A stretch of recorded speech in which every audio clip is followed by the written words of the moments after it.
Estaba hablando la última vez, estuvimos hablando acerca del personaje Juan el Bautista, pero he decidido detenerme con Juan el Bautista, dejarlo por un tiempo.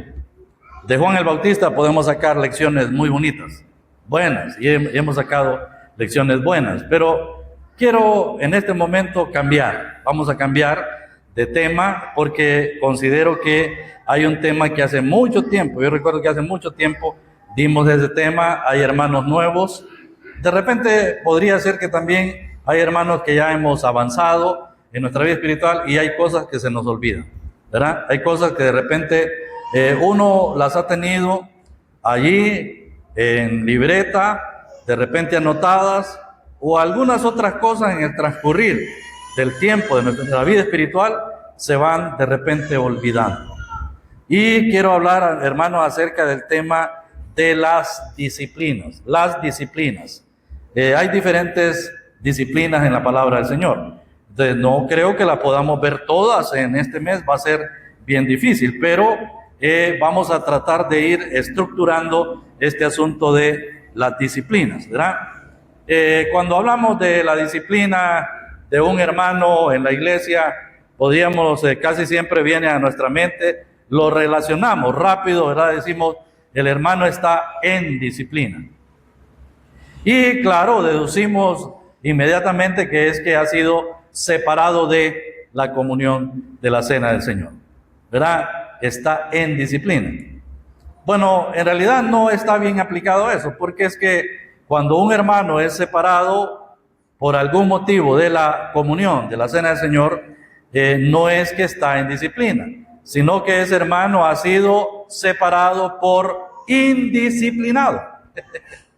Por indisciplinado. ¿Qué le llevó a la separación? De repente, la falta de disciplina.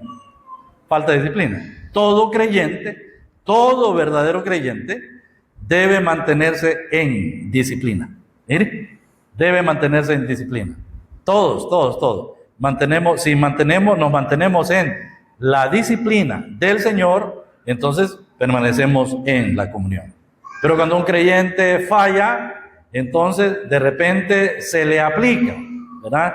Se le aplica una norma disciplinaria y en este caso es la separación de la comunión de la cena del Señor o algunas otras cosas, ¿verdad? Que de repente pueden ser importantes, pero se separa por falta de disciplina. Eso lo vamos a explicar en la medida que vayamos transcurriendo con el tiempo. Pero bueno, las disciplinas en la Sagrada Escritura podemos dividirlas en cuatro aspectos. Primero podemos encontrar en la palabra del Señor la disciplina personal. Disciplina personal. Así que va a notar ahí. Entonces, en primer lugar, vamos a encontrar, y es lo que vamos a estar explicando inicialmente, la disciplina personal.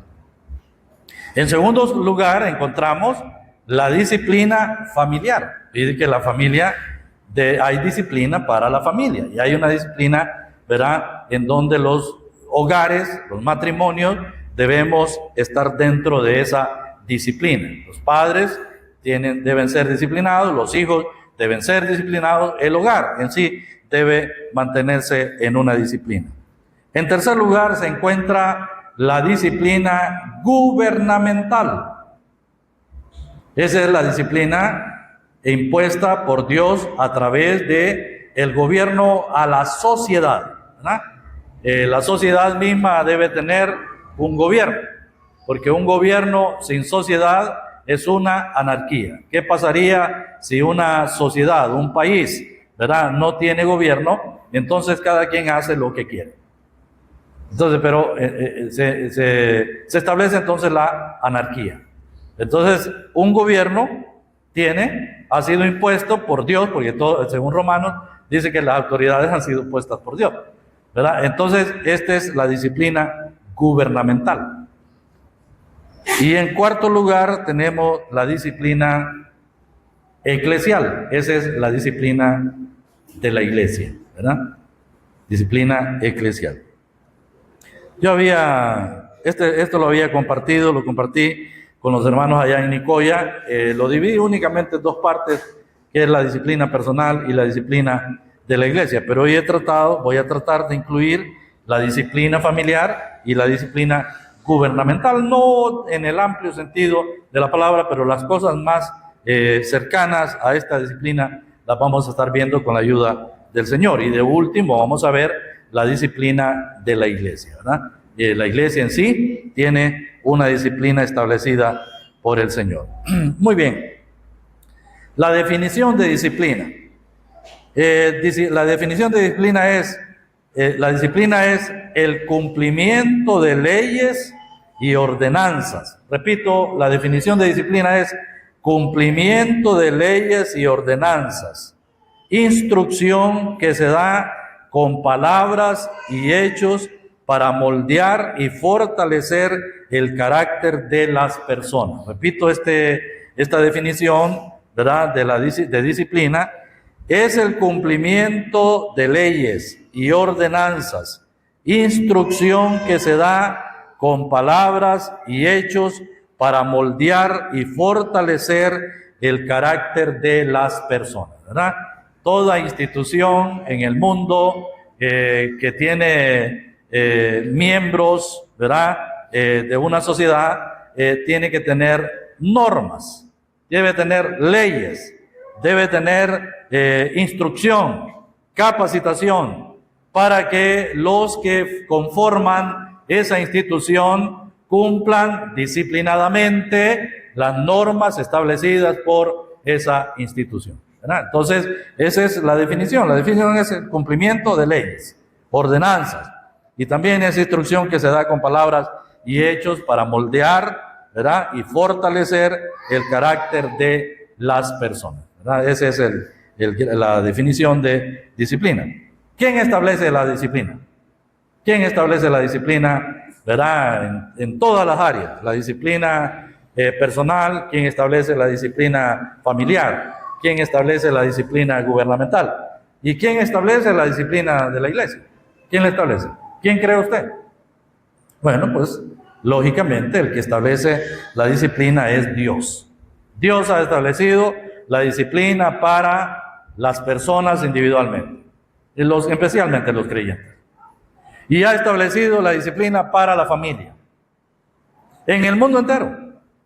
Y ha establecido la disciplina para el gobierno, todos los gobiernos, en el mundo entero. La disciplina gubernamental, Dios las ha establecido. Y la última, la disciplina de la iglesia, por supuesto, que es Dios quien ha establecido esa disciplina. Por supuesto, Dios ha disciplinado en el transcurrir de la historia.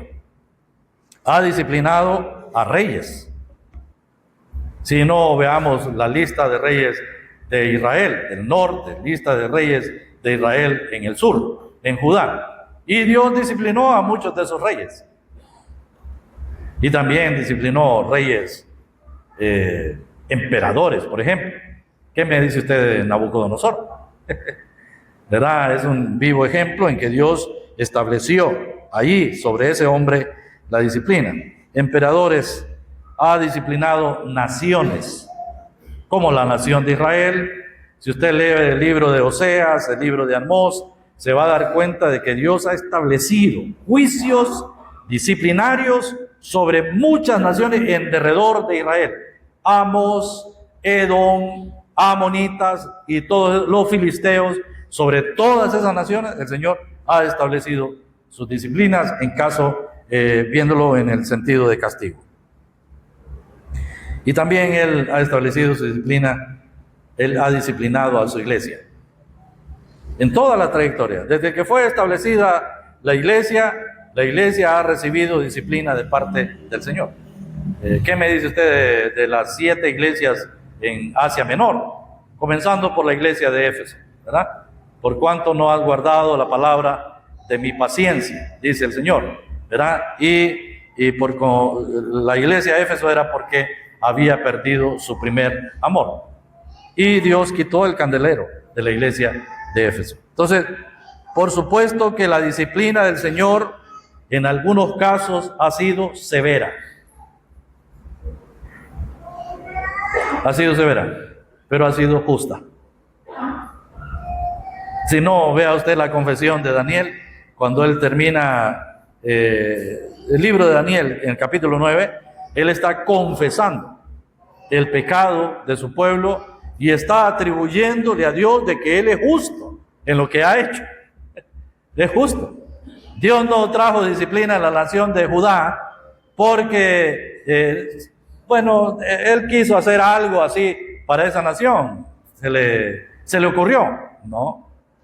Dios disciplinó a la nación de Israel porque era necesario disciplinarla. Y ellos al final tuvieron que reconocer que Dios era justo en lo que estaba haciendo. Hay versículos en la Sagrada Escritura, no abundan tanto en las Sagradas Escrituras que con relación a la disciplina, pero quiero que lo veamos así rápidamente. Proverbios capítulo 15, texto 32.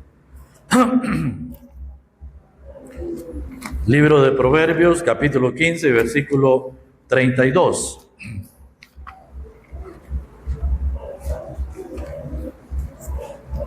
Dice el libro de Proverbios en capítulo 15 y versículo 32, dice: el que tiene en poco la disciplina menosprecia su alma, mas el que escucha la corrección tiene entendimiento. El Señor bendiga nuestras vidas con su palabra leída.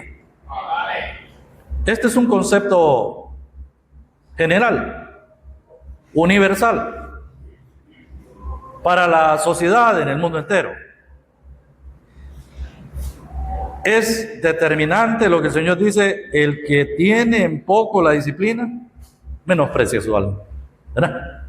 Si yo tengo en poco la disciplina del Señor, entonces estoy menospreciando mi alma.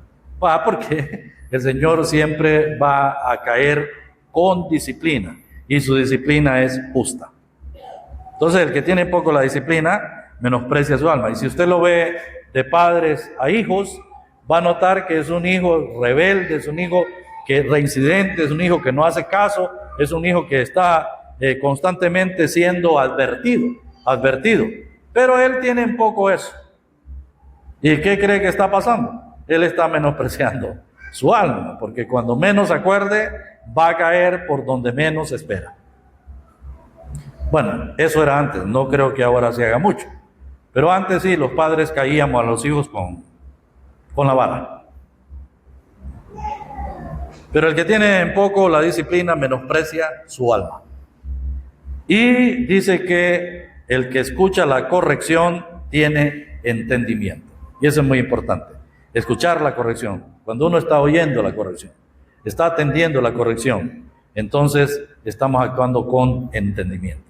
Cuando uno recibe la corrección, recibe la instrucción, recibe la amonestación, entonces uno está teniendo entendimiento. Pero cuando uno no escucha la corrección y dice: no, mire, aquí me entra y aquí me sale, ya estamos curtidos de esta, bueno, entonces le falta entendimiento.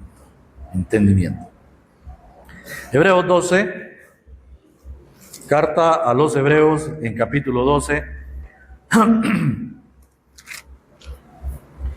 y leemos ahí el versículo 5, no vamos a leer todo el pasaje, solo leemos el versículo 5 y 6 de la carta a los Hebreos. Dice: y habéis ya olvidado la exhortación que como a hijos se os dirige, diciendo: hijo mío, no menospreciéis la disciplina del Señor, ni desmayes cuando eres reprendido por Él, porque el Señor al que ama disciplina y azota a todo el que recibe por hijo.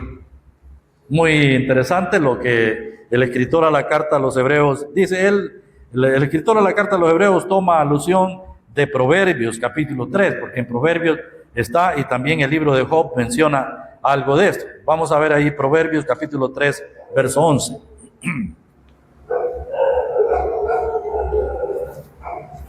Libro de Proverbios capítulo 3, versículo 11 dice: no menospreciéis, hijo mío, el castigo de Jehová, ni te fatigues de su corrección, porque Jehová al que ama castiga, como el padre al hijo a quien quiere. Mire qué interesante, el escritor a la carta a los Hebreos estaba en conexión con lo que decía el Antiguo Testamento y saca alusión este argumento de Salomón, ¿verdad? De que el hijo no debía menospreciar la corrección, no debía fatigarse, porque el Jehová al que ama castiga como el padre al hijo a quien quiere. El Señor no castiga a todo mundo, por supuesto, pero si un hijo es desobediente, el Señor lo castiga. Y el otro versículo es Job, capítulo 5, texto 17. Job, capítulo 5, verso 17.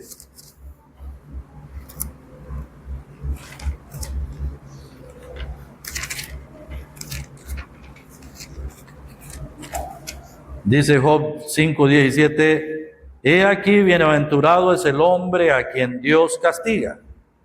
Por tanto, no menospreciéis la corrección del Todopoderoso. Job podía hablar con autoridad, ¿verdad? Con respaldo. Él dice, he aquí bienaventurado el hombre, es el hombre a quien Dios castiga. Dios había castigado a Job porque él había cometido una infracción. No. En el caso de Job no era una disciplina. En el caso de Job era una prueba. Era una prueba. Pero el castigo que él recibe, Job dice aquí, por tanto, no menospreciéis la corrección del Todopoderoso. Ahora, ¿Job tuvo que ser corregido? Sí. Sí, Job tuvo que ser corregido. Dios tiene que decir de Job que es un hombre perfecto, un hombre recto, temeroso de Dios, apartado del mal, pero era humano y se equivocaba y tuvo que reconocer, y al final Dios lo corrige, a Job, Dios lo corrige, y él reconoce en sí, y él dice, de oídas te había oído, ¿verdad?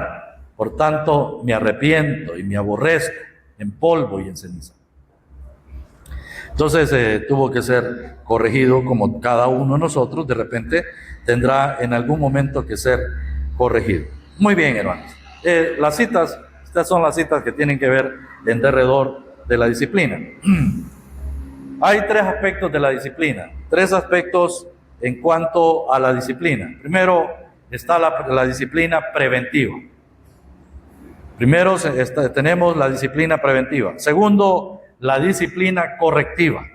En tercer lugar, la disciplina judicial o punitiva. Repito, hay tres aspectos en cuanto a la disciplina. Primero, la disciplina preventiva. En segundo lugar, la disciplina correctiva. En tercer lugar, la disciplina judicial o punitiva, que tiene que ver con el castigo, con el azote, tiene que ver con eso. Entonces, la disciplina punitiva, hermanos, tiene que ver con la instrucción y la educación. La disciplina preventiva. La disciplina preventiva tiene que ver con la instrucción, educación, y quiere agregar ahí capacitación también, ¿verdad? Que Dios nos da a todos los seres humanos, especialmente a los creyentes. Entonces, en la preventiva, Dios nos instruye. Cada vez que el Señor nos enseña su palabra, nos instruye a través de su palabra, entonces está educándonos, instruyéndonos para preventivamente que no pasemos a un siguiente paso, que es la disciplina correctiva.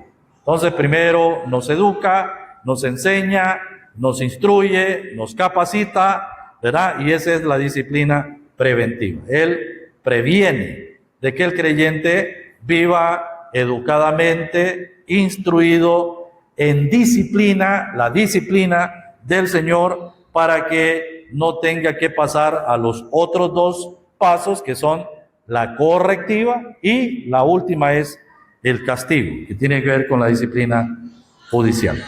Entonces, la disciplina preventiva tiene que ver con la instrucción, la educación, la capacitación. La disciplina correctiva tiene que ver con corregir la falta, el error, y tiene la idea de encauzar nuevamente La corrección tiene como la idea de encauzar nuevamente, volver al orden establecido o regresar al camino. La corrección tiene esa idea, es corregir la falta que se ha cometido, encauzar nuevamente, volver al orden establecido o regresar al camino nuevamente, ¿verdad? Porque es que si hay que corregirlo es porque se salió del camino. Si hay que corregirlo es porque se apartó de las normas establecidas, del orden establecido. Y si hay que corregir es porque ha cometido alguna falta, ¿verdad? Y si ha cometido alguna falta, entonces requiere corrección. Lo vemos diariamente con los niños en el hogar, ¿verdad? Te corrige a su niño, porque esos niños están siempre cometiendo faltas que usted ya le ha estado diciendo, no lo haga, esto no lo haga así, no vaya allí, no se meta allí, sálgase de allí, y ya la voz va aumentando en tono. Le he dicho que se salga, pero no se sale. Entonces usted va y le agarra la oreja, le aprieta y lo saca de ahí. Y ese niño está ahí llorando, sí, pero no hizo caso. Entonces hubo que corregirlo para sacarlo de ahí. Eso hace el Señor con nosotros. A veces nos pega unos apretones de oreja, ¿verdad? Sí. Pero es necesario, es muy importante, porque tenemos que volver al orden, al camino. Y en tercer lugar, la disciplina judicial tiene como objetivo el castigo de la desobediencia, de la reincidencia, conocido como azote. El azote es lo que dice allá la carta a los Hebreos, ¿verdad? Que al que ama, disciplina y azota a todo el que recibe por hijo. Lo azota. Y esa es la última instancia, que es el castigo, el azote, ¿verdad? Y eso tiene que ver, hermanos, tiene que ver con sufrimientos, tragedias, pérdidas, a veces pérdida de salud o pérdidas materiales, enfermedades y en último hasta la muerte. Dios se toma el derecho, ¿verdad? De que un creyente es un creyente que lo ha estado, lo educó, lo ha corregido, no hace caso, sigue en lo mismo, entonces comienza a apretar y comienza apretando, trayéndole azote, y el azote a través de sufrimientos. Vienen aflicciones, vienen tragedias, vienen pérdidas, ¿verdad? De repente materiales y pérdidas físicas o de salud, y en último hasta de la vida.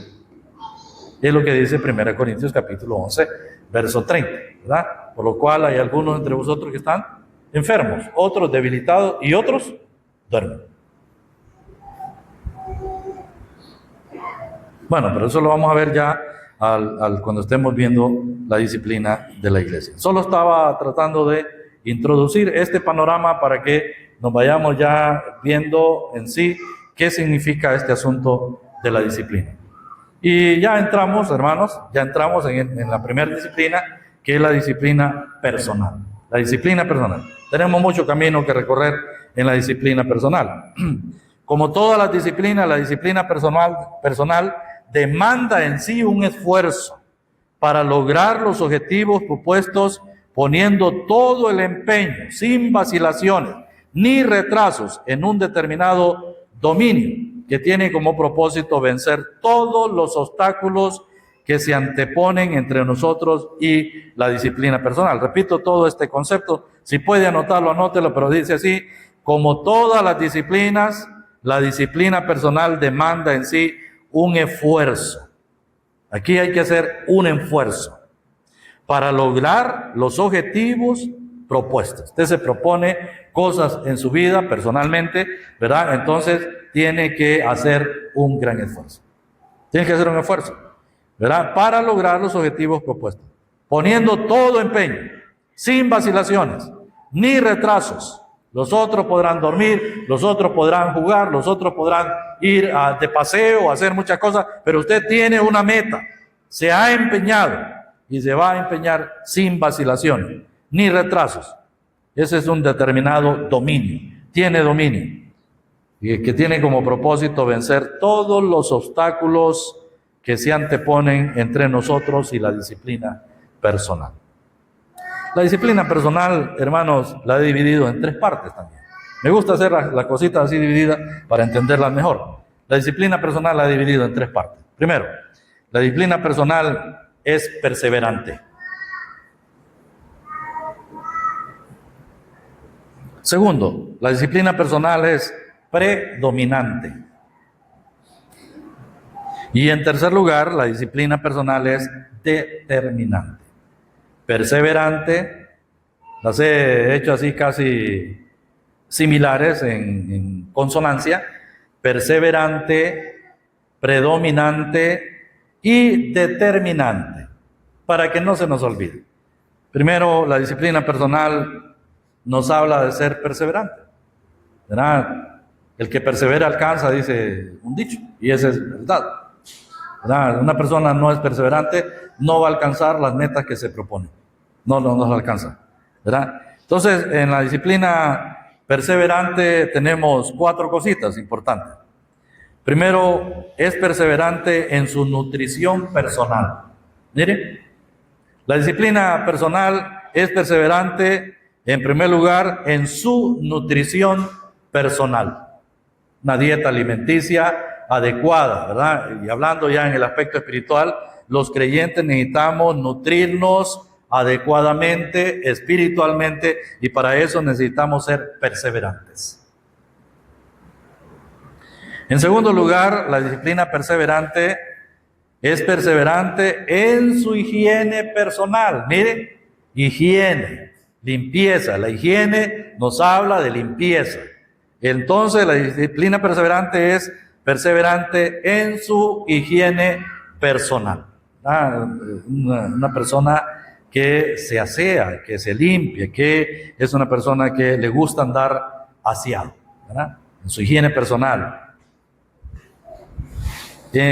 También, en tercer lugar, la disciplina personal es perseverante en fortalecer su ser interior. Internamente, fortalece su ser interior. Y en cuarto lugar, la disciplina personal es perseverante en estimular el buen hábito de congregarse. Repito, es perseverante en estimular el buen hábito de congregarse. El buen hábito a congregarse, si quiere hacerlo así. Entonces, en primer lugar, vamos repitiendo, la disciplina personal, en primer lugar, es perseverante, en segundo lugar, es predominante, en tercer lugar, es determinante. Pero, en primer lugar, perseverante tiene que ver con su nutrición personal. En segundo lugar, es perseverante en su higiene personal. En tercer lugar, es perseverante en fortalecer su ser interior. Y en cuarto lugar, es perseverante en estimular el buen hábito de congregarse. Entonces, su nutrición personal. Vamos viendo este primer aspecto, la nutrición personal. Bueno, ya usted sabe y de sobrado le viene a su mente que la nutrición personal de un creyente no tiene que ver con los frijolitos que se come, el arroz que se come, el pollito que arregla. No está hablando de esa nutrición, está hablando de una nutrición espiritual, y es lo que quiero que veamos. La nutrición espiritual es a través de la palabra de Dios. Yo creo que esto necesitamos enfatizarlo, porque yo me atrevo a pensar y me alargo a pensar de que hay creyentes que pasan días, quizás semanas, que no se acercan a la palabra de Dios. Mire, no lo estoy acusando, yo no estoy dando nombres aquí, pero casi que me da así como casi lo palpo de que hay creyentes que no están muy cerca de la palabra de Dios, que le da como alergia acercarse a la palabra de Dios, cuando en realidad debiera de ser nuestra nutrición espiritual. El cristiano disciplinado no se alimenta con cualquier cosa que encuentra a su paso. No, el creyente no se está alimentando con cualquier cosa. No, el creyente tiene una dieta alimenticia adecuada. Es una dieta alimenticia sana. Esta es una dieta alimenticia que le fortalece su cuerpo, su alma, su espíritu, espiritualmente. Según primera de Pedro capítulo 2, texto 2. En primer lugar, esta dieta alimenticia de nutrición personal, el creyente desea la palabra como la leche. Dice 1 Pedro 2:2, desead como niños recién nacidos la leche espiritual no adulterada para que por ella crezcáis para salvación, si es que habéis gustado la benignidad del Señor. Entonces, desead como niños recién nacidos. Usted sabe que los niños recién nacidos, lógicamente lo que ellos desean es la leche. No conocen la leche, no saben qué es leche, ellos no distinguen qué es leche. Pero ellos solamente saben de que algo les va a entrar por la boca. Y ese líquido que entra por la boca es algo tan agradable, deseable, es nutritivo para su cuerpo. Y ellos están deseando tanto eso que lloran por eso. Desean como niños recién nacidos la leche espiritual. ¿Cómo? La palabra ¿cómo? Es un símil. En la gramática, ¿cómo? Va a dar una comparación. ¿Cómo? Así como un niño desea, también nosotros los creyentes debemos desear la palabra de Dios. Mi papá es un hombre ya de 86 años, va a cumplir ya, ahorita este mes de agosto. Y lo hemos tenido en examen. Y dice la doctora, ¿usted toma leche? Sí, yo tomo leche, todos los días. ¿Pero qué clase de leche toma? Ya es una leche, ¿cómo se llama? ¿Cómo le llaman la leche? Que no es leche entera. Yo tomo la leche entera, dice mi papá. Y la doctora le dice, ¿usted a sus años tomando leche entera? Si la leche es para los niños. Usted debe tomar leche deslactosada. Pero digo que qué buen ejemplo. Nosotros espiritualmente debiéramos de estar tomando leche, ¿verdad? Y la mejor leche, no diluida, no leche deslactosada, sino leche entera, la palabra de Dios. Que tenga todos los como componentes adecuados para nutrir nuestra vida espiritual. Por eso el texto dice, no adulterada, ¿verdad? Hay una leche que ya son agua, más agua que leche. Pero la palabra de Dios debe ser la leche entera, que se le sienta la crema, ¿verdad? Porque el problema para las personas adultas ya es que hay mucha lactosa, mucha crema. Entonces eso afecta el hígado y otros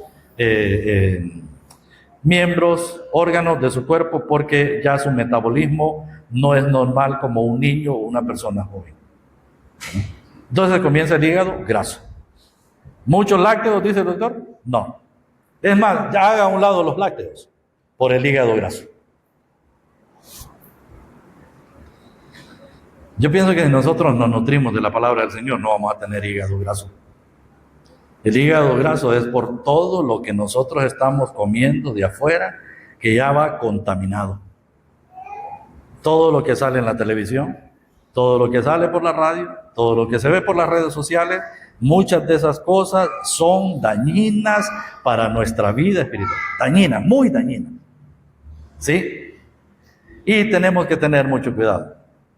El primer elemento para el creyente que pueda nutrirse no se encuentra en el teléfono, en las redes sociales, no se encuentra en la televisión, se encuentra en la palabra de Dios. Es que usted debe comer la palabra de Dios. ¿Usted está alimentándose de la palabra de Dios todos los días? ¿O ya es aburrido eso? ¿Ya es demasiado pesado leer la Biblia todos los días? No me lo diga, no me lo conteste, pero es que Hermano, si usted no está leyendo la Biblia todos los días, usted sí se está alimentando de leches que están contaminadas, adulteradas. Y por ahí va escuchando usted un montón de cosas que al final se las va creyendo. Usted se las va creyendo, porque no lo ha buscado, no lo ha leído. Y de repente usted escucha algo por ahí, pero dice, no, eso no es lo que la Biblia dice, porque yo ya lo leí. Se está nutriendo de la palabra de Dios. Entonces desea como niño recién nacido la leche espiritual no adulterada. Proverbios 19:22, no lo busque, dice, cesa, hijo mío, de oír las enseñanzas que te hacen divagar de las razones de sabiduría. Cesa, hijo mío, de oír las enseñanzas que te hacen divagar de las razones de sabiduría. Hay cosas que no proveen sabiduría, hay cosas que no nos dan sabiduría, hay cosas que usted está escuchando o que yo puedo estar escuchando y que nos detenemos a escuchar y que de repente no nos van a producir la sabiduría. Al contrario, nos pueden meter en un ambiente carnal y de repente nos pueden meter en herejías. De repente nos pueden meter en un mundo que está lejos de la voluntad del Señor. Cesa. En primer lugar, entonces, deseamos la palabra de Dios. En segundo lugar, amamos la palabra. Una persona disciplinada en su nutrición personal no solo desea la palabra, sino que ama la palabra. Según Salmos capítulo 119 y versículo 4 dice, tú encargaste que sean muy guardados tus mandamientos. Dios, dice el salmista, ha encargado. ¿A quién ha encargado? A los creyentes en el mundo entero. Tú encargaste que sean muy guardados tus mandamientos. En el Salmo 119, texto 97, dice, oh, cuánto amo yo tu ley. Esa es su palabra. Todo el día es ella mi meditación. ¿Será cierto eso en nosotros? Yo me pregunto a mí, ¿será cierto eso en mí? Oh, cuánto amo yo tu ley. Todo el día es ella mi meditación. ¿Será verdad eso en mí? Bueno, para que yo medite todo el día en la palabra de Dios, debo amarla. Y la primera manifestación de mi amor a la palabra es, la leo. Tengo un tiempo a solas con el Señor, con la palabra. Leo la palabra, medito la palabra. Estoy memorizando incluso la palabra de Dios. Oh, cuánto amo yo tu ley. Todo el día es ella, mi meditación. En tercer lugar, la nutrición personal no solo desea la palabra, no solo ama la palabra, sino que también se deleita en la palabra. Se deleita. Salmos capítulo 1, texto 1 al 3. ¿Alguien sabe ese salmo? Ese primer párrafo. ¿Alguien lo sabe? ¿De memoria? Bienaventurado el varón. Les voy a dar ese comienzo. Bienaventurado el varón que no anduvo en consejos de malos, ni estuvo en camino de pecadores, ni en silla de escarnecedores se ha sentado, sino la ley de Jehová está su delicia. Ajá. ¿Será como? Bueno, entonces, bienaventurado el varón que no anduvo en consejos de malos, ni estuvo en camino de pecadores, ni en silla de escarnecedores se ha sentado, sino que en la ley de Jehová está su delicia, y en su ley medita de día y de noche. Se deleita en la palabra. Nos deleitamos en la palabra, hermano. Gracias al Señor, porque hay unos que todavía, ¿verdad? Sí, nos deleitamos en la palabra. Yo sé que usted no responde porque no, pero nos deleitamos en la palabra. Hermano, si nosotros no nos deleitamos en la palabra del Señor, nuestra vida cristiana es una religión. Solo es una religión. Usted no se deleita en la palabra del Señor. Usted es un religioso nada más. Porque los religiosos no leen la Biblia, hermano. Los religiosos tienen Biblia, pero la tienen allá. Si ellos leyeran la Biblia, dejaran de ser religiosos, porque conocieran la verdad. Y nosotros conocemos la verdad, porque amamos la verdad, amamos esta palabra, nos deleitamos en la palabra de Dios. Bueno, ya el tiempo está llegando, pero hermano, hay otra cosa que el creyente hace con relación a la palabra. Obedece la palabra. Mire cuántas cositas. Se deleita, desea la palabra, ama la palabra, se deleita en la palabra, obedece la palabra. No obedece a David Cuellar, no obedece a Elmer Falet, ni a ningún otro hermano. Obedece la palabra. Si obedecemos todos la palabra, hermanos, entonces todos estamos bien. Hay ejemplos de personas que obedecieron la palabra de Dios. Por ejemplo, Abraham, ¿usted recuerda? Dios llamó a Abraham de Ur de los Caldeos. Según la carta a los Hebreos, dice que Dios llamó a Abraham, y Abraham, siendo llamado, obedeció para salir al lugar que había de recibir como herencia, y salió sin saber a dónde iba. El libro de Génesis dice que Dios lo llamó a tierra de Canaán, y a tierra de Canaán llegó. ¿Por qué? Porque obedeció la palabra. Obedeció la palabra. Nosotros debemos ser creyentes que obedecemos la palabra de Dios, ¿verdad? Dice el Salmo 119, texto 100, más que los viejos he entendido, porque he guardado tus mandamientos. Que un joven puede ser muy joven,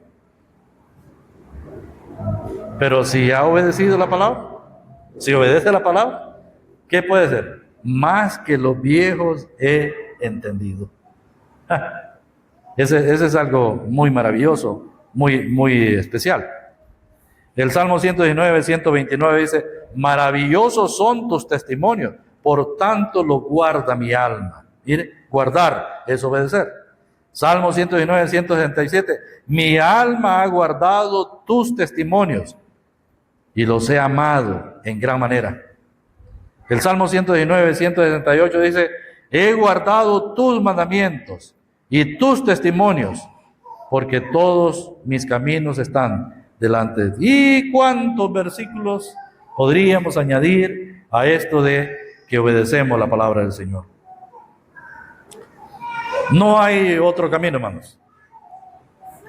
La obediencia siempre trae bendición, pero la desobediencia siempre trae consecuencias. Siempre trae consecuencias. Amargas, duras muchas veces.